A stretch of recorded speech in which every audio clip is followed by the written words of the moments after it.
At long last, it's time to record my Bradman collection video. I have been working on this collection here for quite a while, but I am pretty pleased with this. I got this binder off Amazon. It zips up, it's sturdy. I think it looks pretty nice. And Peter Schofield had sent me some of these stickers at one point, so I put a Bradman sticker on the front of this, and here we go. So this whole binder here is Bradman's, starting with some autographs. These are my autographed Bradman cards, or I should say, these are my cards that Bradman has autographed, because a couple of these aren't Bradman's. But you got their Sweet Acres. This one is very faint, but I actually really love it. It's a very old time signature where he did a little loop on the back. So he probably signed this in the late 30s, early 40s. I'd say 1950 at the latest. So that's a really cool one.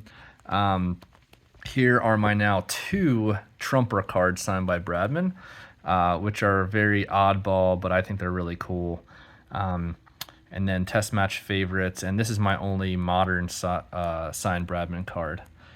But yeah, so that's my Bradman signed card collections, and I'll actually just jump ahead here and say, I've also got a Bradman signature as part of this autograph book from the 1930s, which I showed on a previous video. This is a really neat book that's got a bunch of other cool signatures in there as well. And I've also got one Bradman autograph Flickr book, which is this one. So both of my Flickr books and this autograph book. So, in total, what do I got? Somewhere around 9 or 10 total Bradman autographs, which I'm pretty pleased with. Also on this page, some Bradman rookie cards from Ogden's and from Wills. There you go. Oh, and by the way, this one has a very poor back. So from there, I basically tried to organize these a little bit. They're not organized as well as they could be, but in general, I think they're in pretty good shape. So these ones right here, these are the Black Crows and the Cruising Toffee from Griffiths. So these are 2 of my more rare ones. Those get about a rating of an 8 out of 10 rareness in Jody's book. There's the Australian Cricket Stars from the Champion. So I'm not going to go through all these one by one. This is the only more modern card from the late 70s, but most of these are from the 1930s. But yeah, I tried to organize these a little bit, which I really enjoy looking through them this way. I mean, obviously I've graded some cards too, but the more I go, I'm actually pretty pleased with the binder. Before I move on, just share the 1990 Stimroll as well. But here's a good example. So all 3 of these have the same image on the front. Even the writing is pretty similar. But if you were just looking at these online, or maybe even in a holder, you might not realize that these ones are bigger than this one. And this one's actually the Hoadleys, which I'm guessing that it had to have the smaller size because of the packaging of the bubblegum, whereas these were both licorice cards. And you can see they're both Giant brand, but have 2 very distinct backs. Another really interesting group of cards. This is the Phillips BDV, and all 5 of these have different backs. So these are the double-sided ones.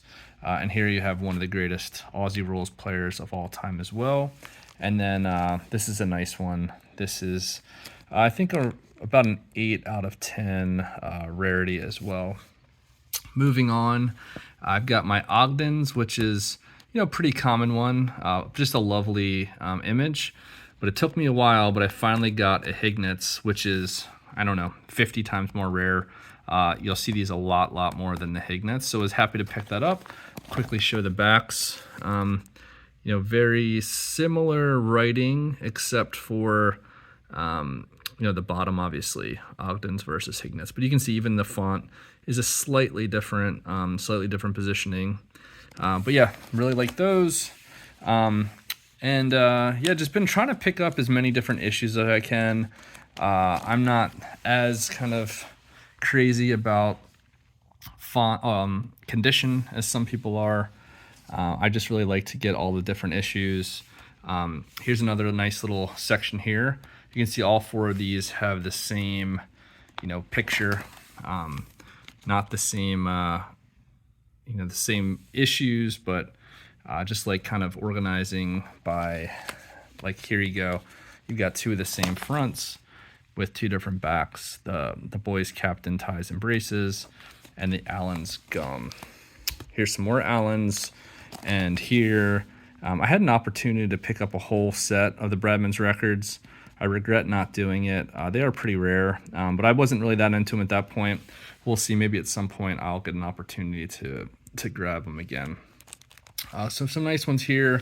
Once again, you've got your two different backs, the Cutie Fruit Drops and the Irish Moss. I've got a couple copies of some of those. But yeah, so that's a lot of my Bradmans. But here's a couple recent ones I picked up. This is one that was on my radar for a really, really long time. The Sweet Acres, really cool caricature. I just love that image and was happy to finally pick that up. I think I showed this on a previous video, but this was actually part of a Matchbox, fairly rare as well. And so this is a recent pickup here. This is the Barretts, which you'll sometimes see just the Bradman, but this was a booklet. Not in the most fantastic condition, but good enough for me. And then I showed this one earlier actually, because I have the signed one, but you'll usually see just the Bradman. This is actually quite a large card, almost postcard sized when you have the two together. But Sutcliffe's one of my favorite players as well. So getting this double Bradman Sutcliffe was definitely one I was excited to get. So that's a really cool addition to my collection. And then these ones are actually from the early 70s. These were issued in a children's magazine in Great Britain. I think these were from 1971, but I actually put all of them in this. These ones are not Bradman. That's actually a very, very uncommon to get any Fred Spofforth cards. And that one's, obviously way past his career, but was happy to pick up the Bradman as part of that, and I've got the rest in this stack as well.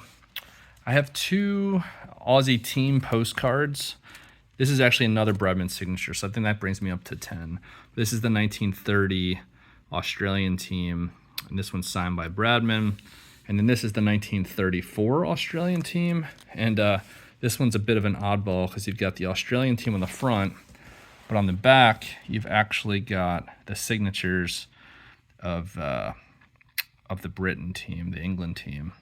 And here you got Hobbs, Patsy Hendren, just a lot of quality players from that era.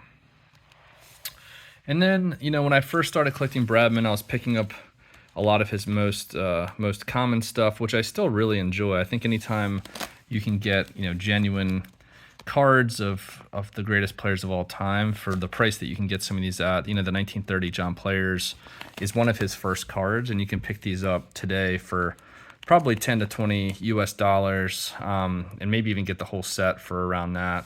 The Champions cards are really nice as well. I like those images. And then here's the 1934 players and the 1938.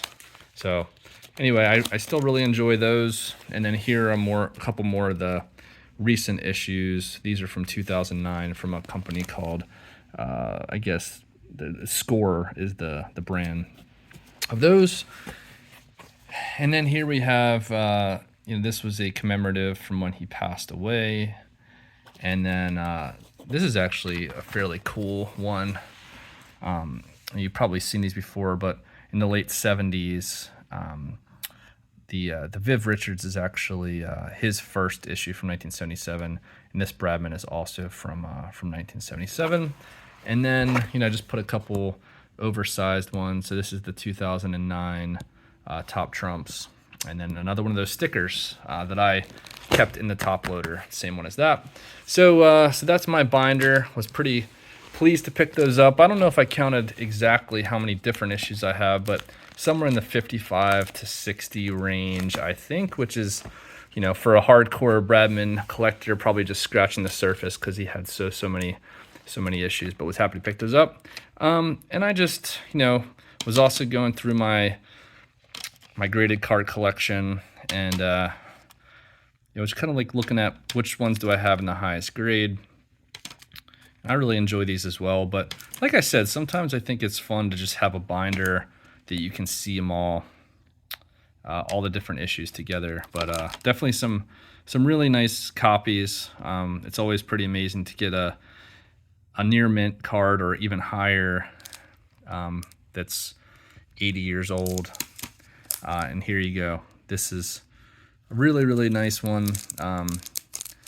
That issues on the wrapper, not on the card, but there's a 9. Would have probably sent this to PSA if I had had it earlier, but saw that one and thought, oh, I got to get that graded, and was happy to get a 9 from, at the time, CSG, now CGC. And then an 8 on this one as well. And this was a pickup I was very happy to get. I actually didn't have this card at all, so this is one of the few graded Bradmans I bought already graded. But that's a really nice 5.